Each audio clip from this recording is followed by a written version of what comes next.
Bonjour, je suis Isabelle Ménard, hypnologue spécialisée en hypnose minceur et voici mon index ABC. L'hypnose minceur est une technique qui consiste à maigrir grâce à la pose de l'anneau gastrique hypnotique.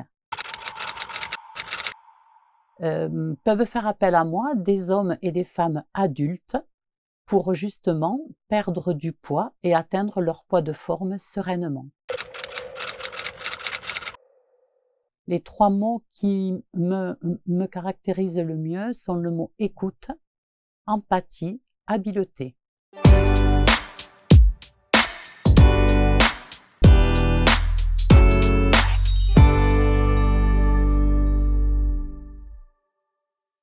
Nouveau portrait, Isabelle est avec nous. Isabelle Ménard, bonjour Isabelle. Bonjour Marc. Merci infiniment. Et vous allez reconnaître tout de suite cette petite pointe d'accent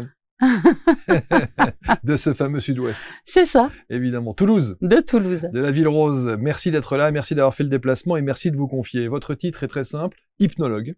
Oui. Alors on va se dire, alors encore de l'hypnose, encore peut-être un voyage dans les vies antérieures, encore de... Non, vous avez une spécificité qui est la perte de poids. Oui, c'est ça. D'abord, pourquoi est-ce que vous avez choisi cet angle spécifique de l'hypnose? Parce qu'en fait, j'ai connu les problèmes de poids et j'ai voulu vraiment trouver une méthode vraiment spécifique. J'ai fait plusieurs régimes. Le yo-yo. Le yo-yo, Bah comme oui. beaucoup de monde, Bah oui. et je n'ai jamais réussi. Et en fait, il fallait vraiment que je trouve une méthode qui soit adaptée à tous. Et au fur et à mesure de ma pratique, j'ai trouvé en fait qu'il y avait vraiment un lien entre les émotions et le poids, avant même de poser un anneau gastrique. Parce que déjà, alors ça, on va en parler de l'anneau gastrique, Ouais. parce que c'est encore une fois, on le répète, un anneau gastrique virtuel. Virtuel, Bien tout à entendu. Donc c'est du mental. Complètement. Voilà.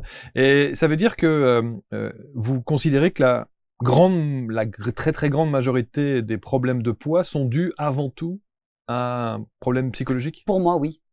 Vraiment. Pour moi, c'est à 100%. Hmm. Je pense qu'il n'y a pas beaucoup de personnes qui peuvent... Alors, on peut maigrir, hein. Il suffit de se priver, il suffit de faire attention tous les jours. Mais au bout d'un moment, ça craque. Hein.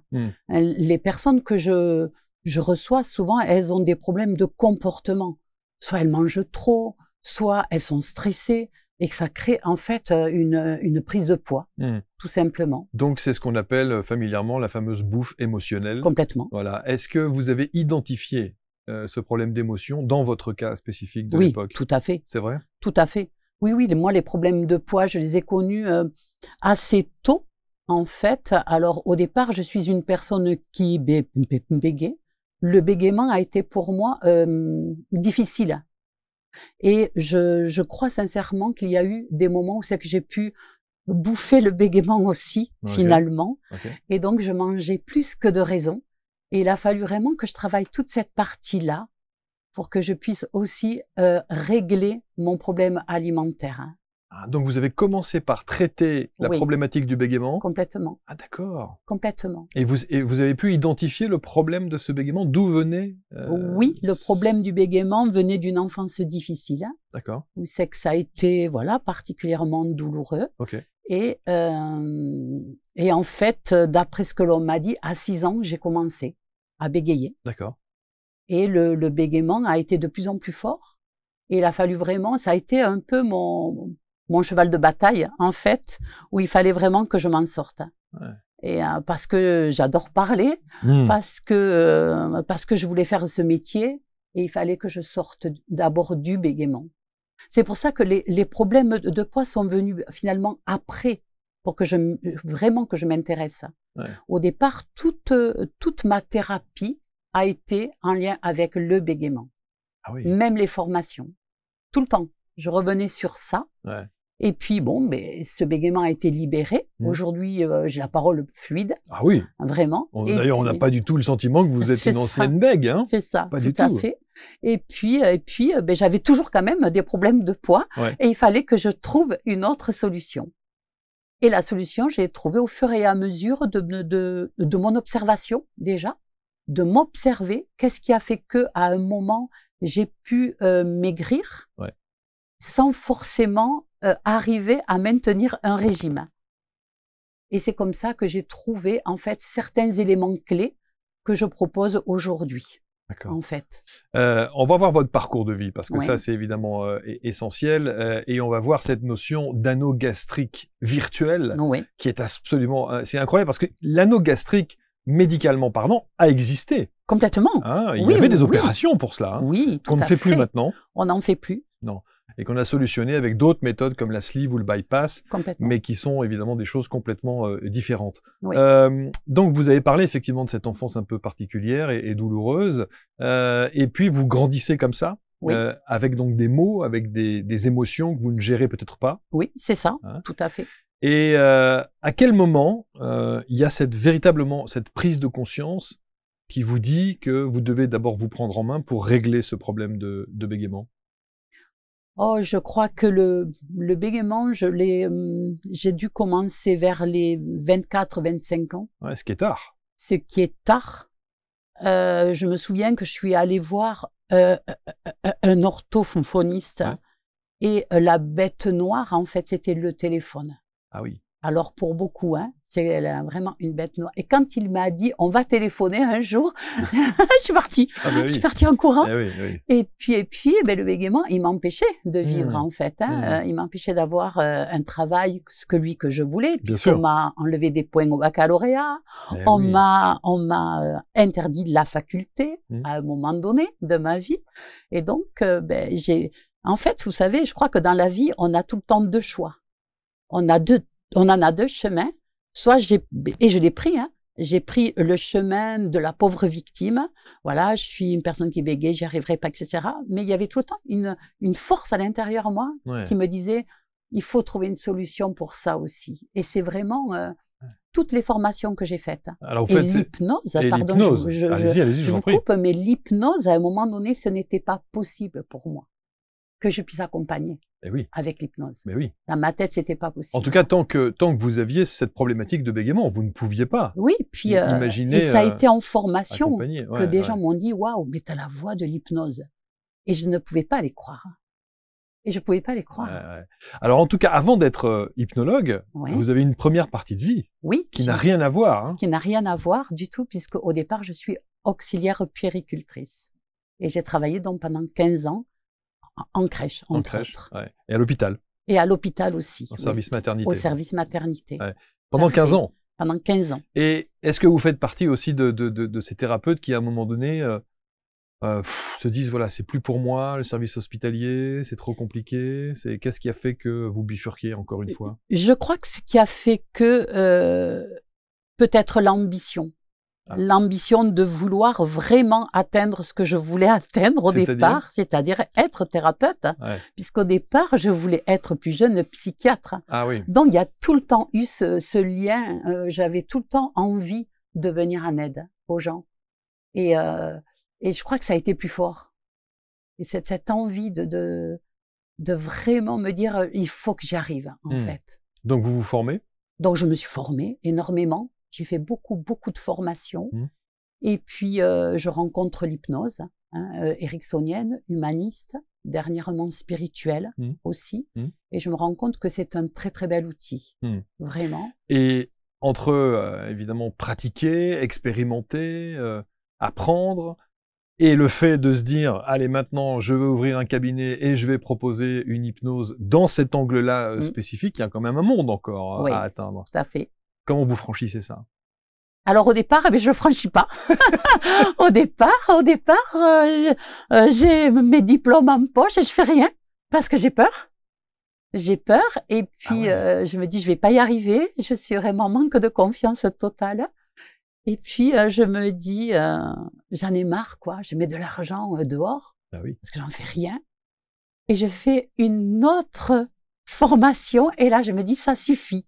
Maintenant, je fais une formation, je mets en pratique. Et c'est de là que ça a commencé. Et c'est vraiment sortir de sa zone de confort, en fait. Clairement. Et puis petit à petit, j'ai eu un local Et puis un deuxième local, donc tout petit au départ, et puis jusqu'à ce que j'ai un local beaucoup plus spacieux et que je puisse même vivre. Alors, en fait, hein. et alors, il y a évidemment l'hypnose au sens large, Oui, et puis il y a l'hypnose que vous avez choisie avec un oui, angle d'attaque qui est bien spécifique sur la perte de poids. oui. Comment est-ce que vous avez travaillé votre méthode pour qu'elle soit aussi efficace aujourd'hui? Je vais travailler au fur et à mesure, en fait. Au fur et à mesure des gens que j'ai pu recevoir, je me suis rendu compte qu'il y avait que quelques séances qui pouvaient être vraiment indispensables et utiles pour la perte de poids. Et c'est vraiment, j'ai voulu expérimenter, je me suis améliorée, et c'est de là que j'ai vraiment créé, en fait, cette méthode. Alors la méthode, parce que vous dites que c'est l'hypnose d'anneau gastrique virtuel, Oui, ça veut dire que vous mettez en tête aux gens, au c'est ça. travers, si on devait simplifier, Oui. au travers des séances d'hypnose, Oui, qu'elles ont cet anneau gastrique ça. qui, par définition, est censé restreindre tout ce qu'on mange, quoi. Tout ce que l'on mange. En fait, oui, c'est ça. En fait, on est sur une hypnose de suggestion, là. En fait, je vais suggérer à l'inconscient qu'il y a bien un anneau. Et quand l'anneau fonctionne, parce que c'est un leurre de penser qu'il fonctionne à 100%, faut quand même être... mais quand il fonctionne, en effet, la personne, soit elle grignote plus du tout, soit elle mange moins, et soit elle mange moins et elle grignote plus. Mais est-ce qu'elle règle ces problèmes d'émotion? Alors, elle le règle en partie parce que avant l'anneau, je propose un travail émotionnel. Ah oui.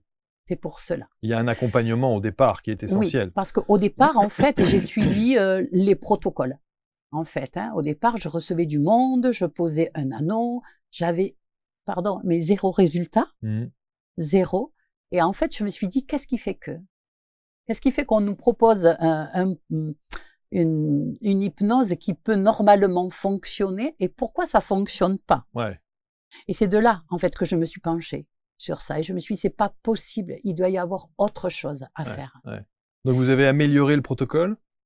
Alors, le protocole, certains protocoles, je les ai améliorés. Okay. Et en même temps, j'ai aussi donc travaillé sur toute l'hypnose émotionnelle. D'accord. Donc, c'est toujours en 2 temps. C'est en 2 temps. Il y a une première phase où on gère l'émotionnel. C'est ça. Et ensuite, on passe à la pratique. Oui. Et donc, du coup, il faut faire plusieurs séances. Oui, il y en a entre 6 et 8 séances. Mais c'est un peu...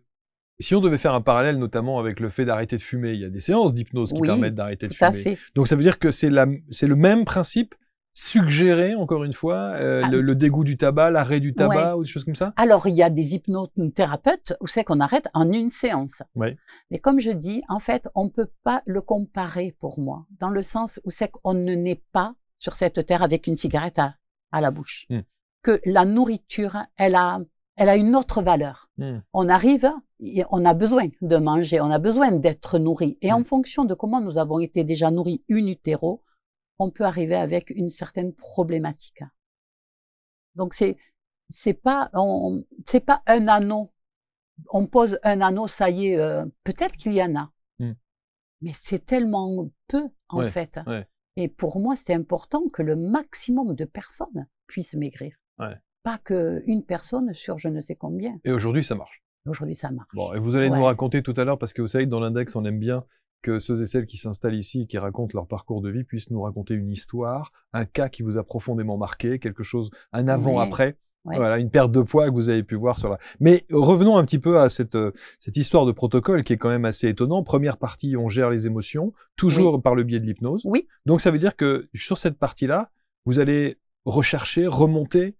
Alors, je ne remonte aucun souvenir, Ah. par contre, parce que je pense qu'il y a des souvenirs qui peuvent être tellement douloureux que c'est peut-être pas une bonne chose. Alors, comment est-ce que vous mettez le doigt là où ça fait mal? En fait, je travaille surtout l'émotion qui peut être liée au stress. Quand je reçois un individuel, je travaille également la relation à la mère. Pourquoi? Parce que c'est la mère qui nourrit, avant toute chose. Et je travaille également sur l'enfant intérieur blessé. Parce que l'enfant intérieur, c'est souvent en lien avec le grignotage. Souvent. À 90%. Et souvent, la plupart, tout au moins des gens que je reçois, grignotent du sucre. Et le sucre, c'est l'enfant. Parce que, à l'anniversaire, qu'est-ce qu'on fait en général? On a le gâteau que l'on veut. Bien sûr. Si on veut du coca, on ne sait pas pourquoi, on en a, etc., Ouais. etc. Ouais. Et il y a cette notion de mérite aussi. Après tout, je le mérite.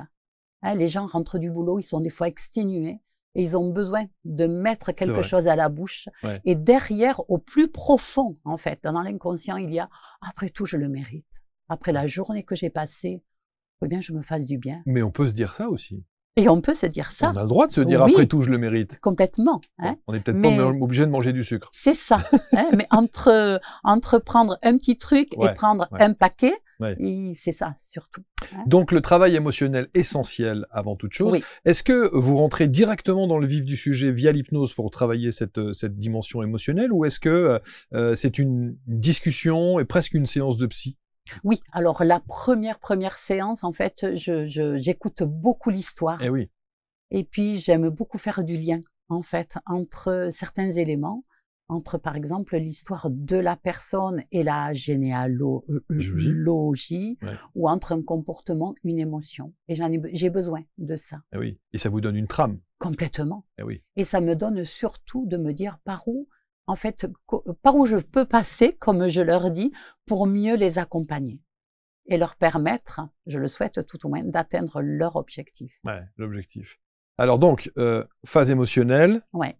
À quel moment vous considérez que cette phase émotionnelle est terminée, en tout cas que vous êtes allé au fond des choses suffisamment pour passer à la deuxième phase, qui est la phase hypnotique pure, en tout cas de la pose de cet anneau virtuel, gastrique virtuel? C'est lors du premier entretien. Lors du premier entretien, je propose les séances. Vraiment, c'est là. Ok. Donc en fait, vous faites 1 ou 2 séances pour gérer l'émotionnel, c'est ça? Il y en a généralement 3 voire 4. D'accord. 3 voire 4. Ah oui, c'est un gros travail quand même avant. Hein. Oui, oui. Ouais. Parce qu'après, il y a la pose de l'anneau, il y en a 3 en tout. Ok. Et est-ce qu'une personne qui fait les 3 premières, donc sur la gestion pure des émotions, pourrait considérer qu'elle a réglé son problème émotionnel, donc elle n'a peut-être plus nécessairement besoin derrière d'aller plus loin dans la pose de l'anneau gastrique virtuel? Oui, tout à fait. Alors, les personnes qui viennent me voir, elles veulent l'anneau. Hein, c'est ça. Parce qu'il y a vraiment une croyance qui dit c'est l'anneau. Okay. Et pourtant, il y a beaucoup de personnes qui, lors du premier entretien, commencent à maigrir. Parce qu'en fait, elles déposent des choses. Eh oui, c'est libérateur. C'est libérateur. Et bien souvent, elles déposent des choses qu'elles n'ont jamais dit. Et le fait que ce soit déposé, eh bien, elles reviennent, elles me disent, je sais pas, depuis que l'on s'est vu, j'ai déjà commencé à mettre en place des petits changements. Depuis qu'on a parlé surtout. Depuis qu'on a parlé. Bien je crois que c'est ça en fait. Hein. On libère la parole, on met des mots ou sur des émotions. Complètement. Et donc ça permet effectivement d'avancer et de cheminer. Donc arrive la deuxième partie, cette séance où vous allez véritablement poser l'anneau gastrique. Elle se pose dans la première séance de la deuxième partie? Oui, c'est ça. Dès le départ? Oui, dès le départ. Oui, ça c'est la première. La deuxième, c'est une séance où c'est que je serre l'anneau et où on travaille sur le comportement indésirable, celui qu'on ne veut plus. Entre les deux, il ne faut pas craquer. Moi, je dis aux gens, il faut vivre normalement. Ok. Il faut vivre normalement. Vous savez, les gens qui viennent me voir, ce sont des gens qui connaissent le mot régime. Oui, ils savent exactement ce qu'il faut faire. Ils ont tout essayé. Puis ils savent exactement. Voilà, donc c'est pas. Donc je leur dis, tant que vous mangez le plus équilibré possible, vous continuez à manger normalement. Il y a des hypnothérapeutes ou des hypnologues qui disent qu'il faut après manger comme dans la vraie opération. Moi, je dis non. Parce que l'objectif pour moi, il est que ça se fasse le plus naturellement possible. Sans frustration particulière. Oui, complètement. Et sans régime, surtout. Ça veut dire que la personne qui a fait sa première séance d'hypno avec la pose de l'anneau gastrique peut rentrer chez lui et s'envoyer un peu de chocolat. Mais bien souvent, ils peuvent pas. Et ils peuvent pas. Mais c'est ça qui est incroyable. Quand l'anneau fonctionne, en fait, ils peuvent pas. Ils se rendent compte qu'ils vont manger peut-être un carré de chocolat, mais pas 2. Parce que très vite, ils vont être mal, quoi. C'est vraiment. Moi, je me souviendrai toujours d'un monsieur, mais il m'avait vraiment. J'ai dit, je lui ai dit, vous avez tout compris. Et il a maigri énormément. Et il me dit, vous savez, il me dit, moi, à mon inconscient, là-haut, il m'a fait comme ça. Je lui ai dit, je t'aide et tu me viens en aide. Et je lui ai dit, vous avez tout compris. Et tout s'est fait naturellement. C'est un monsieur qui mangeait beaucoup de pâtes tous les soirs. Ouais. Tout d'un coup, il n'en mange plus. Je lui ai dit, pourquoi vous n'en mangez plus des pâtes, hein? Il m'a dit, parce que j'ai plus envie. Je n'ai plus envie. Mais ça veut dire quoi? Il a presque un rejet, un dégoût du truc ou pas d'envie particulière? Vous savez, c'est comme si vous voyez quelque chose, vous dites, mais j'ai plus envie. J'ai une dame qui me dit, non mais je suis passée devant le pot de Nutella, d'habitude je l'ouvre, je mange, je passe, je repasse, et je me dis, non mais je vois le pot de Nutella et je n'y touche pas. J'ai dit, c'est tout à fait ça en fait. Et ça dès la première séance? Oui. Waouh. Ouais. Dès la première séance. Ça mérite d'être testé quand même. Hein. Complètement. Ça mérite d'être essayé. Hein. Oui, bien sûr. Avant d'en arriver à des extrêmes. Oui, alors moi j'ai beaucoup de gens qui viennent avant une sleeve, une opération. Une opération autre. Hein. Oui, bien sûr. Donc, première séance. Deuxième séance, on resserre un peu. Oui, je serre à l'anneau. Vous resserrez l'anneau? Je resserre l'anneau. Anneau virtuel, encore une fois, ouais, hein, je le rappelle. Oui, anneau virtuel. Je resserre l'anneau. Et là, on demande à l'inconscient de mettre en place d'autres solutions pour modifier le comportement indésirable. OK. Et quelquefois, pareil, il y a une amélioration d'un comportement. C'est fou, ça, quand même. Ça doit être extraordinaire. Et donc, la troisième séance. Et la troisième séance, je serre toujours l'anneau. OK. Parce que les gens, je crois que les gens, ils ont besoin de ça, en fait. Hein. Ils ont besoin de sentir que cet anneau, on s'en occupe finalement. Hein. Et là, je fais une séance pour éloigner au maximum tous les aliments gras, sucrés. Et donc, il n'y a pas besoin d'un suivi diététique particulier ou quoi que ce soit? Non, il y a des gens qui veulent, et c'est OK. Ouais. Moi, je suis OK avec ça. Hein, il y a des gens qui préfèrent. Ouais. Je vois aucun inconvénient. Ça peut être complémentaire en même temps. Hein. Mais c'est complémentaire bien en sûr, plus. Bien sûr. Après, la seule chose que je leur demande, c'est de ne plus être dans la restriction. C'est le plus compliqué. Ah oui. Oui, parce que les gens ont vécu le régime pendant des années. Ça veut dire que vous dites, si tu veux, tu peux. Ça veut dire que je leur dis, si vous avez envie de manger des pâtes, mangez des pâtes. Une pizza, on peut. Mangez de la pizza. Sinon, vous savez, sinon c'est ah non, j'en mange pas, surtout pas. Là. Alors les calories, ça c'est vraiment le truc phénoménal. Il y a tant de calories. Les gens connaissent mieux les calories que moi. Hein. Ça, je peux vraiment, hein, je le garantis. Hein.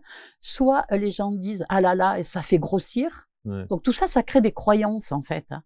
Ça veut dire que je mange une pizza, je vais grossir. Je mange des pâtes, je grossis. Je mange du pain, je grossis. Bref, donc je reste à la salade verte. Et donc, on crée des frustrations, on crée des carences. Complètement. Ouais. Et on crée surtout que les gens, au bout d'un moment, craquent.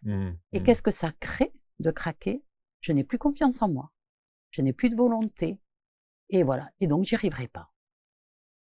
Parce qu'avant que je reçois une personne, je leur envoie un questionnaire avec des questions clés et des questions autres que qu'est-ce que vous mangez? Et en fait, souvent, je manque de volonté. Ouais. Alors que, comme je leur dis, faut-il pas de la volonté pour se réduire, se restreindre? Dans tout d'ailleurs. Hein. Il faut une volonté d'acier pour s'empêcher de se faire plaisir. Bien sûr. Donc je leur dis non. Vous en avez de la volonté. C'est justement, il faut maintenant modifier quelque chose. Ouais. Alors après, j'entends d'ici ceux qui vont nous dire, OK, 3 premières séances pour gérer les émotions, 3 séances suivantes pour la pose de l'anneau gastrique virtuel, et après, est-ce que c'est ad vitam? Oui. Est-ce qu'il n'y a pas les risques de l'effet yo-yo? Alors, le seul risque qu'il peut y avoir, c'est qu'une émotion qui n'a pas été forcément libérée réapparaisse 1 an, 2 ans après, et fait que la personne reprenne du poids. Et comme j'envoie un enregistrement suite à la pause, et ça c'est grâce à une dame qui avait repris un peu de poids, et elle m'a dit, j'ai pris le rendez-vous, et je me suis dit, tiens, peut-être qu'Isabelle va me dire, est-ce que j'ai réécouté? Elle a réécouté pendant 3-4 jours, elle est revenue, elle me dit, écoute, tout est redevenu comme avant, tout est réduit, mais je suis venue vous voir quand même. Voyez, donc cet enregistrement, il est essentiel, en fait. Hein? Qui sont ces gens qui viennent vous voir? Ce sont en général des gens mal dans leur peau? J'imagine que oui. Surtout mal dans leur image. Hein. Donc l'estime de soi. L'estime de soi, on ne se regarde plus, on se regarde plus, on s'habille, on se met tout en noir, enfin bon, bref. Avec des vêtements très amples. Vêtements très amples, on prend plus soin de soi, parce que c'est quand même plus des femmes que des hommes, j'ai plus de femmes, et c'est une moyenne d'âge entre une trentaine, 30-40 ans. Vous savez qu'il y a, bien sûr, il y a une vie de famille souvent, donc, et il y a aussi, je fais d'abord passer l'autre avant moi. Et là, pareil, c'est important que la personne se dise que la personne la plus importante, c'est elle. Et que parce qu'elle va prendre soin d'elle, elle va mieux prendre soin de l'autre.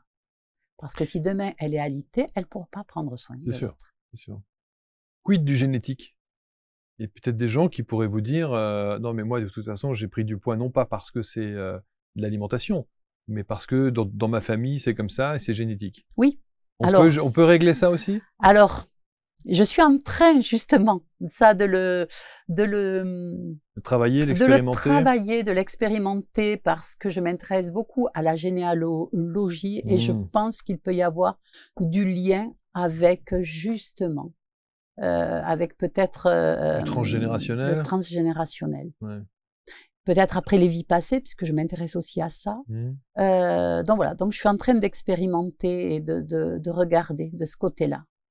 En tout cas, très honnêtement, Isabelle, sur la quantité de personnes qui ont eu recours à vos services, si vous donniez un pourcentage de réussite ou de gens vraiment convaincus et qui sont satisfaits, qu'est-ce que vous diriez? Moi, je dirais 70% de gens qui maigrissent et je dirais 90-95% des gens qui vont beaucoup mieux. Qui ne maigrissent pas forcément, mais qui se sentent beaucoup mieux. Et ces gens-là, en fait, acceptent mieux leur corps. Et également voient la nourriture très très loin. Parce que vous savez, il y a beaucoup de gens qui sortent du boulot, qui disent « Qu'est-ce que je vais manger? Qu'est-ce que je vais manger là ce soir ?» C'est vrai. Et c'est tellement... Et j'ai vécu ça, hein. Oui, bien tous. J'ai vécu ça. Et tout le monde a vécu ça. Et de me dire aujourd'hui, je rentre, je pose pas toutes ces questions. Et qu'est-ce que c'est confortable. Ça ne veut pas dire que je vais pas préparer mes repas, hein, mais n'est plus de me dire, ah là, vivement que je rentre pour manger. Moi, c'était du chocolat, donc pour manger du chocolat et du chocolat. Hein. Et ça, beaucoup de personnes me disent, qu'est-ce que c'est confortable. Vous rentrez chez vous, il n'y a plus ça. Chocolat noir, chocolat blanc, chocolat au lait. Ah, moi, j'ai été chocolat au lait, mais maintenant je suis chocolat noir à 100%. À 100%. Ah oui. C'est fort.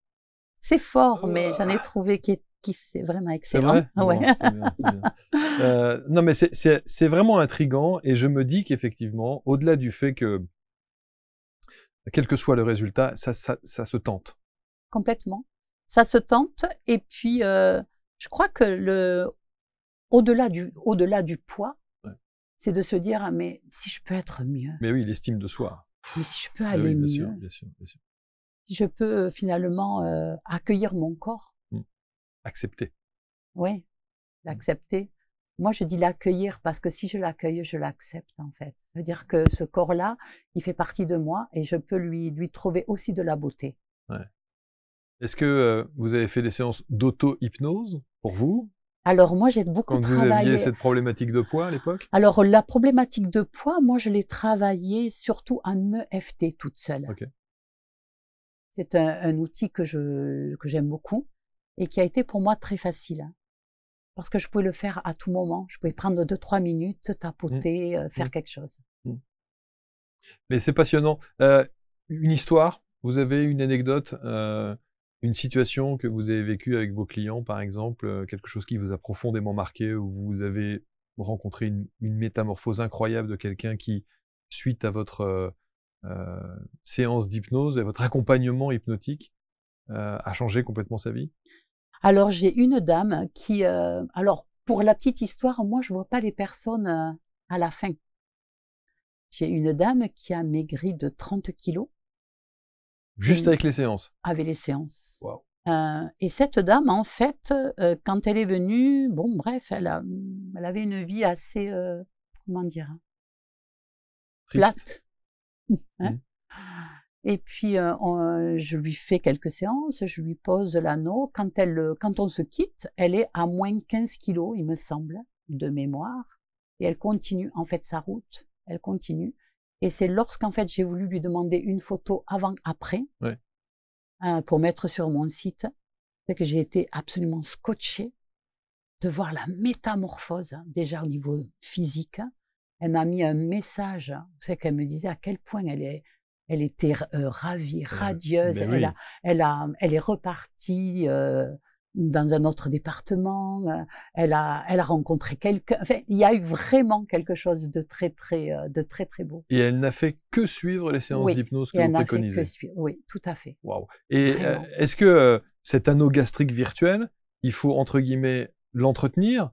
Est-ce qu'il reste en permanence en place comme Il reste. Il n'y a pas besoin de séance Non. Alors, certaines personnes veulent une séance supplémentaire parce que c'est rassurant. Je dis, ah là là, Alors là, par contre, je fais en sorte d'espacer parce que mon objectif, c'est que les personnes deviennent vraiment autonomes.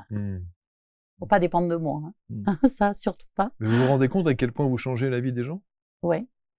Aujourd'hui, oui. C'est extraordinaire. Oui. C'est extraordinaire. Et franchement, moi, je dis que c'est extraordinaire. Je sais quels sont les problèmes de poids et je suis le premier à le savoir. Et donc, le fait de passer par j'allais dire une séance naturelle, enfin une méthode naturelle, c'est quand même, c'est fantastique. Oui, et puis c'est valorisant aussi pour soi, bien au sûr. niveau pro. Bien sûr. C'est valorisant et ça me donne toujours envie d'aller beaucoup plus loin.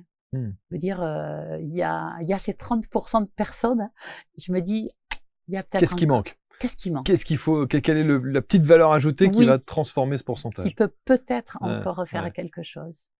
J'imagine également ceux qui ne sont pas à Toulouse, qui ne sont pas dans les Hautes-Pyrénées ou qui ne sont pas... Voilà. Qu'est-ce qu'on fait? Donc là, je reçois via Zoom, à distance. Ça peut se faire c'est pareil, en fait. Seule chose que je leur demande aux gens d'être tranquilles, de couper les téléphones comme au local, en fait. D'accord, donc on peut le faire à distance. Oui, et Haute-Garonne, bien entendu, pas Haute-Pyrénées. Oui, Haute-Garonne. Haute-Garonne, évidemment. Sur le moment, je me suis dit, mais bon, allez, pourquoi pas. N'importe quoi. Mais oui, pourquoi pas. Et Languedoc-Roussillon aussi. Alors, si vous êtes Languedoc-Roussillon, n'importe quoi. Donc, non, voilà, vous pouvez consulter, effectivement. On peut faire ces séances d'hypnose à distance. À distance. Sans problème. En individuel. Et là, donc, en groupe aussi. Et en groupe aussi. Ça y est, Wow. Voilà. Là, j'ouvre les groupes. Donc, là, par contre, il y aura donc un programme spécifique. Bien sûr. Bien entendu. Bien sûr. Est-ce que pendant la séance d'hypnose, et ce sera ma dernière question, est-ce que vous réussissez à interagir avec la personne? Oui, tout à fait. Ah d'accord, donc il y a un échange? Oui, surtout dans le travail émotionnel. Oui. Voilà. Ah oui, c'est même... C'est même conseillé pour que vous puissiez évidemment oui, parce qu'en fait, orienter. Là, en fait, je ne suggère rien. En fait, c'est la personne qui va vraiment trouver ses propres réponses. C'est pour cela qu'il y a bien souvent un grand changement. Déjà dès les séances tout à fait. De gestion émotionnelle. Oui. C'est passionnant et j'aurais dû connaître ça il y a 7 ans, 8 ans en arrière. J'aurais au moins dû essayer ça, mais bon. Merci infiniment. Isabelle Ménard, vous avez autour de cette vidéo l'intégralité des liens pour rentrer en contact avec Isabelle, au moins tester.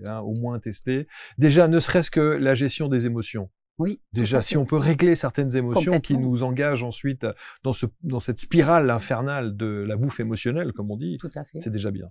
Tout à fait, je suis d'accord. C'est vrai. Oui, c'est déjà une première partie intéressante. Bon retour. Merci beaucoup, Marc. Pain au chocolat ou chocolatine? Ou les deux. Qu'est-ce que vous dites, vous? Qu'est-ce que vous dites, vous? Parce que je sais qu'en chocolatine. Chocolatine, je sais, ouais. Bon. C'est ça. Ça me désespère, mais c'est comme ça. Le Sud-Ouest. C'est le Sud-Ouest. Je sais. Merci infiniment, Isabelle. Merci beaucoup, Marc. Merci à tous. Vous commentez, vous partagez et contactez Isabelle. Testez, faites-le et tenez-nous au courant. Bien évidemment, on se retrouve pour un prochain portrait index. Salut.